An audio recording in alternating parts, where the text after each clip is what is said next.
Hello and welcome to Express News with me, Deepika, your daily half-an-hour window that brings you all the latest news and updates from the country and the world in just 30 minutes. Let's begin.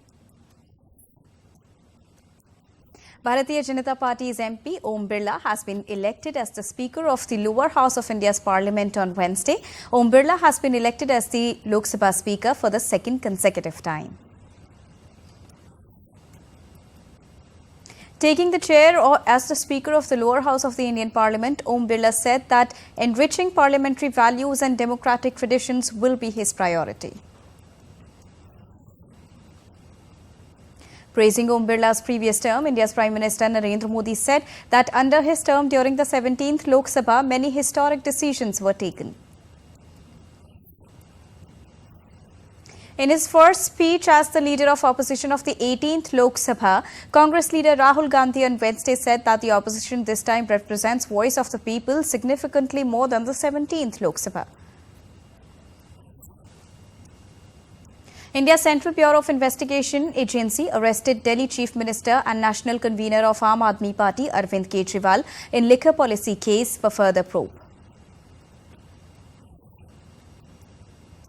Delhi Chief Minister Arvind Kejriwal has withdrawn his appeal challenging the 21st of June order of the Delhi High Court granting interim stay on regular bail to him in the Delhi Excise Police case being probed by the Directorate of Enforcement. Tamil Nadu Assembly has passed a unanimous resolution urging India's central government to undertake caste census. India has urged for a comprehensive reform in the United Nations Security Council during a debate on the report of the Security Council in UNGA. India's External Affairs Minister Dr. S. Jaishankar met journalists from 10 Eurasian countries on an immersion visit to India on Tuesday. India's External Affairs Minister discussed New Delhi's long-standing ties with the country and the transformation unfolding in India in the last decade with the Eurasian journalists. External Affairs Minister Dr. S. Jaishankar also addressed Africa Day celebrations in New Delhi. Africa Day is intended to celebrate and acknowledge the successes of the Organization of African Unity. While addressing the event, Dr. S. Jaishankar said that Africa continues as the top priority and said India is looking forward to a mutually beneficial and mutually respectful relationship as a global friend. India's Foreign Minister Dr. S. Jaishankar also met with Deputy Prime Minister and Finance Minister of Myanmar, Foreign Minister of Myanmar, Yu Tan Shwe. Dr. S. Jaishankar said that India is open to engaging all stakeholders in addressing the situation. In North Indian state of Uttar Pradesh, Chief Minister Yogi Adityanath participated in an event on eco-tourism in the state. UPCM inspected the exhibit that was put up by local entrepreneurs. A terrorist has been neutralized in the ongoing encounter in Kanto. The encounter broke out on Wednesday between terrorists and security forces in Jammu and Kashmir's Doordarshan. A trial run of the Amarnath pilgrimage, which is set to begin on the 29th of June, was held on Wednesday in Jammu. Mock drills and pilgrim movement were also conducted to check security preparations.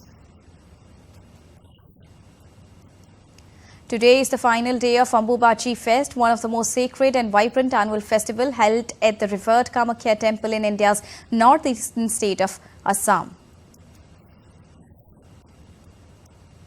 63 people have died due to the Kallakurichi Hooch tragedy in the South Indian state of Tamil Nadu. About 118 people are receiving treatment at different hospitals after drinking toxic liquor in Karunapuram village on the 18th of June.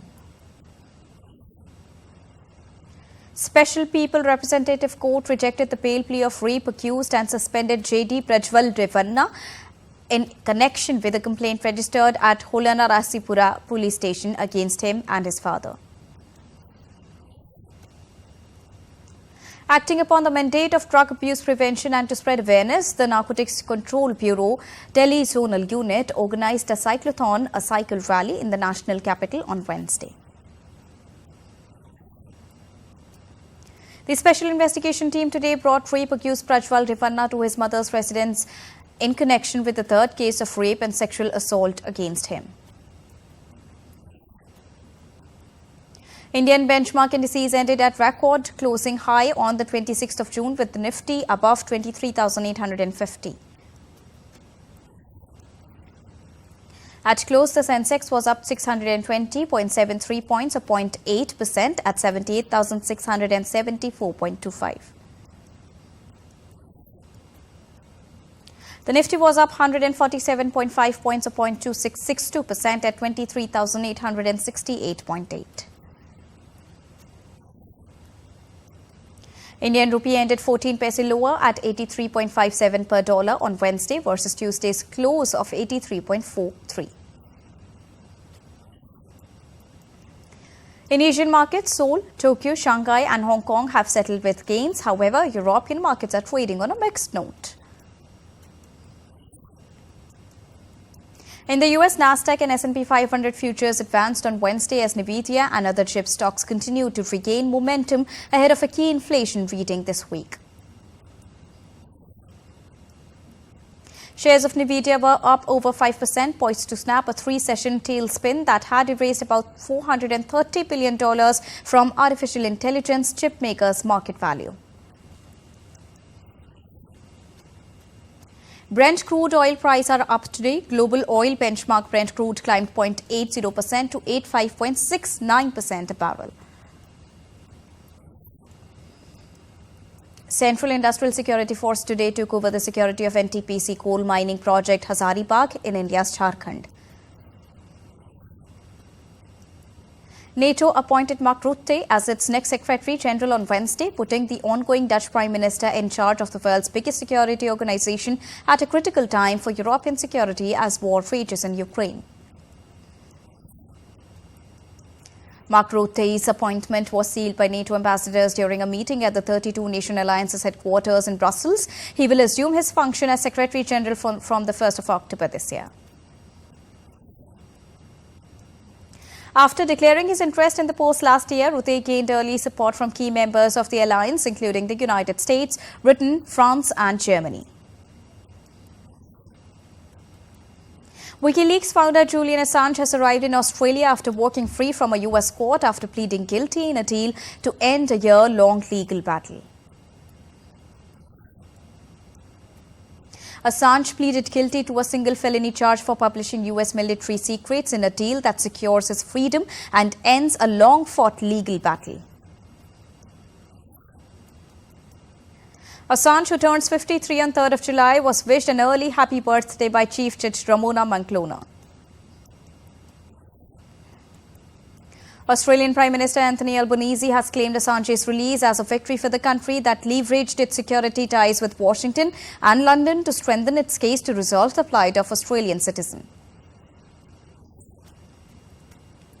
A New York judge partially lifted a gag order imposed on Donald Trump following his conviction on charges related to attempts to influence the 2016 election. Revised order now allows Trump to speak publicly about witnesses in the case, but maintains restrictions on commenting about individual prosecutors and others involved. 16 Nobel Prize-winning economists have said that Trump policies will fuel inflation. Jointly signed letters sends out warning that the U.S. and world economy will suffer if ex-U.S. President Donald Trump wins in the U.S. presidential elections in coming November. On to East Africa now, where military was deployed to quell the demonstrations escalating against new tax proposals. At least 23 protesters were shot dead by police and a section of the parliament went up in flames on Tuesday, following which police stood guard near the government building.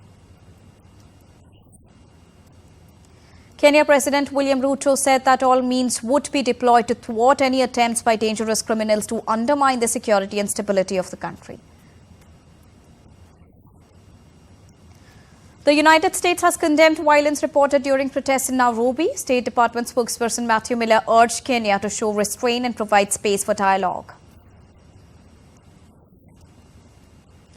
The Indian High Commission in Kenya's Nairobi issued an advisory for Indian nationals to exercise utmost caution, restrict non-essential movement and avoid the areas affected by the protests and violence till the situation clears up.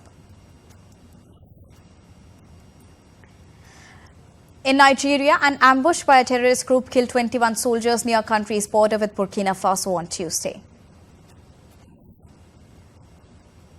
However, information of which group was behind the attack is still awaited. Notably, neighboring Niger, Mali and Burkina Faso are battling movements linked to Al-Qaeda and the Islamic State extremist group in a decade-long conflict in the Sahel region that is worsening.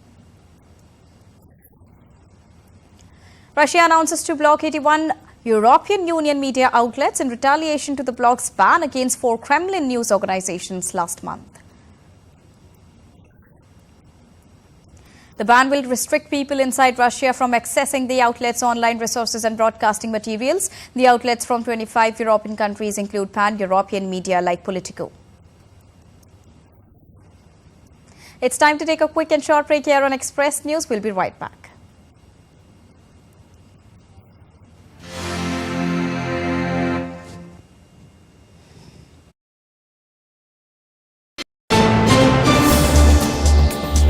Voice of a rising aspirational world.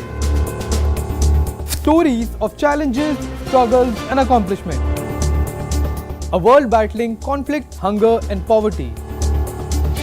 Embracing growth, development, science and technology. A voice of progress, a voice of unity. Watch Voice of the Global South with me, Akshay Dongre, only on DD India.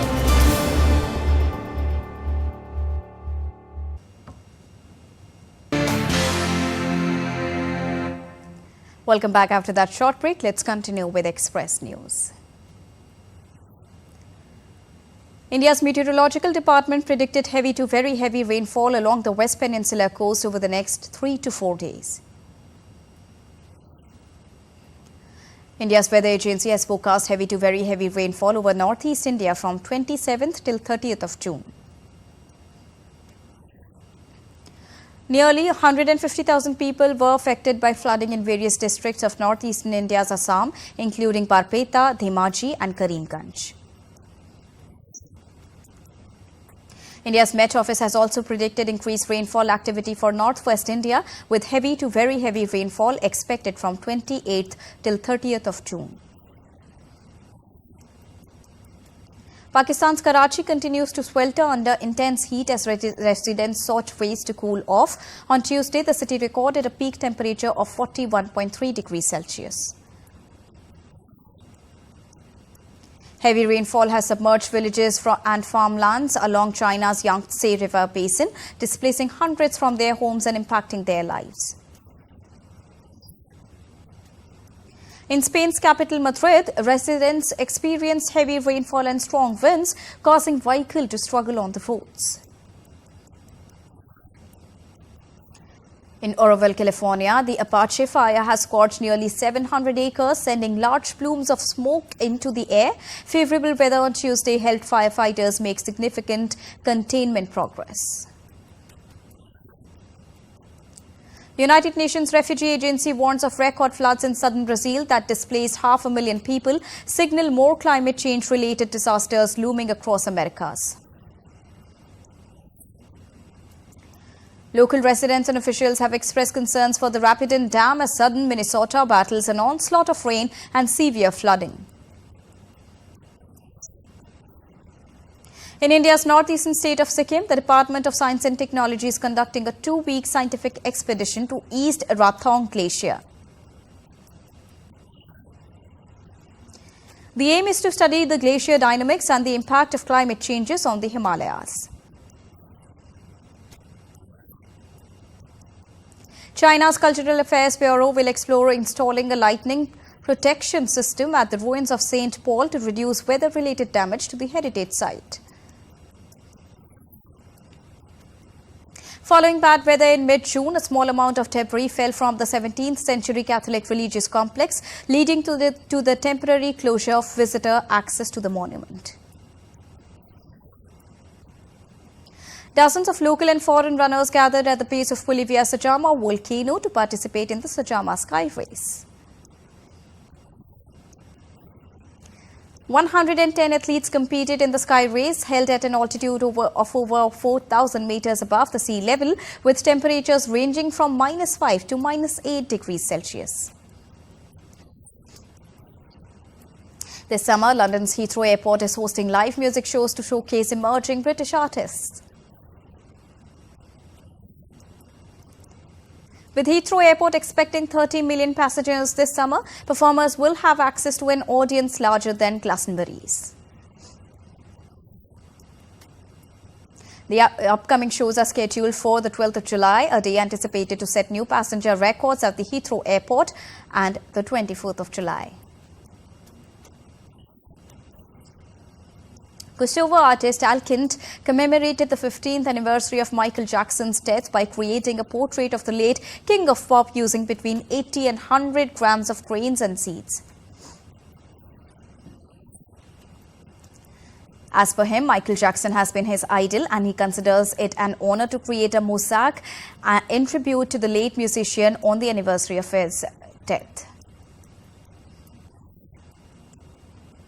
Cuban self-taught class blower Eduardo Viciana has now become talk of the town by turning recycling glass into exquisite and colorful forms to lamps, ceiling lights, sculptures and containers. The Cuban artist's recycled glass artworks are on display at the Spanish Embassy in Cuba and the National Capitol Building, as well as Havana's Grand Theatre. Chanel showcased its haute couture collection at the Paris Belair Garnier Opera House on Tuesday, featuring a range of sparkling evening wear, including embellished tweed ensembles. The show took place as the French luxury house enters a transitional phase, preparing for a design reset following the unexpected departure earlier this month of longtime creative director Virginie Viard. Tuesday's venue also marked a departure for Chanel, that traditionally holds its shows at the French capital's soaring glass and steel Grand Palais building, and as it undergoes renovation.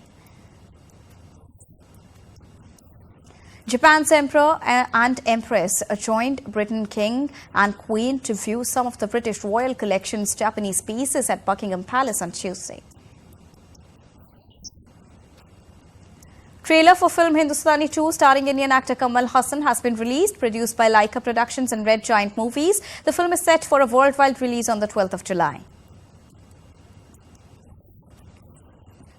Trailer for the film Buddy, starring Indian actor Alu Sirish, is now out. The trailer of the film was released at an event in southern Indian city of Hyderabad. Produced by Indian producers K. Raja and Adana Ganavale Reja, film Buddy will hit the theatres and the silver screen on the 26th of July this year. Teaser of Love Story of 90 starring Indian actors Adyayan Suman and Divita Rai has been released. National Geographic, in partnership with Amblin Entertainment, announced Jaws at 50, a documentary commemorating the 50th anniversary of Steven Spielberg's Oscar-winning thriller Jaws. Directed by Laurent, renowned for insightful non-fiction projects on Hollywood figures such as Faye Dunaway, Jaws at 50 is set to release in summer 2025. Amazon MGM Studios has released the first trailer of Red One, an eagerly awaited holiday event film directed by Jake Kasdan from the Jumanji franchise. Starring Dwayne Johnson and Chris Evans, the action-packed movie follows a thrilling quest to rescue none other than Santa Claus. Disney has announced the start of production on the sequel to the 2003 hit movie called Freaky Friday in Los Angeles and released a photo of the film star Lindsay Lohan and Jamie Lee Curtis on set. Disney announced that the new movie will feature the duo reprising their roles as mother and daughter, with a theatrical release scheduled for next year. The Bear, an acclaimed television series, returns for its third season, with the cast and crew hosting a premiere at the El Capitan Theatre in the heart of Hollywood on Tuesday. Music mogul and television personality Simon Cowell is scouting for the UK's next big boy band, with auditions planned for 16 and 18-year-olds in Liverpool, Dublin and London over the summer. US fashion designer Vera Wong, known for her intricate bridal gowns, turned 75 on 27th of June. Afghanistan will lock horns with South Africa in the first semi-final of the T20 Cricket World Cup on Thursday morning. In second semi-final, Rohit Sharma will be up against South Africa at the Providence Stadium in Guyana on Thursday evening. Kylian Mbappe scored his first ever Euros goal, but France were held to a 1-1 draw by an already eliminated Poland to finish second in Group D on Tuesday. Austria produced a hugely impressive performance to beat the Netherlands to progress to the last 16.